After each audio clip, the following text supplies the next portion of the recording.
Монгол улсын засгийн газар, уул уурхай хүнд үйлдвэрийн яам, зам тээвэр хөгжлийн яам, Эрдэнэс 5 толгой хувьцаат компани, 5 толгой төмөр зам компани, Bod International компани.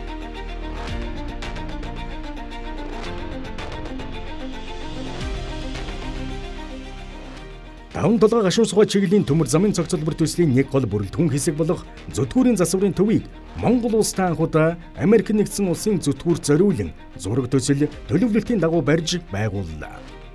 Тус засварын төв арчилгаа үйлчилгээ засвар хийх зориултын 34 тоног төхөөрөмж 112 гар болон цахилгаан багажаар тоноглогдсон бөгөөд эдгээрийг 9 үндсэн цех 12 туслах цехэд хуваан байршуулсан. Нийт 2125 м2 талбайд үзэлгийн 3 зам байрлах ба 6 зүтгүүрт зэрэг арчилгаа засварын ажил хийх боломжтой юм.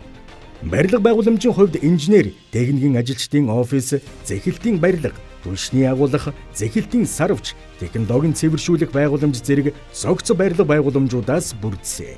Говийн бүсийн цаг уурын нөхцөлд тохирсон орчин үеийн хэлбэр хийцтэй баригдсанараа давуу талтай юм. Олон улсад хэрэглэгддэг стандарт технологийн дагуу тэмдэлтэй эд ангийг шууд шинээр солих боломжтой тоног төхөөрөмж гар болон цахилгаан багажуудаар бүрэн тоноглогдсон онцлогтой.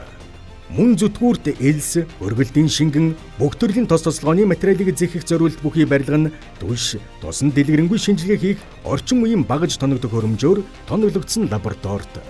Зэхэлтийн сарвчийг өртөөний зам дээр барьж байгуулсан нь өдөр тутмын арчилгаа үйлчилгээг хослуулан хийх боломжийг бүрдүүлсэн нь төмөр замын салбарт анх удаа бөгөөд дээврийг хурдан шуурхай, тасралтгүй зохион байгуулахад оновчтой шийдэл болсон юм.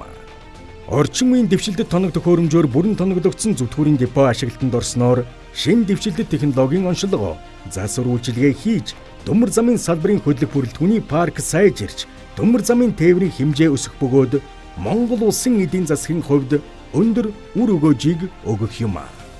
Өгжлийн судас төмөр зам.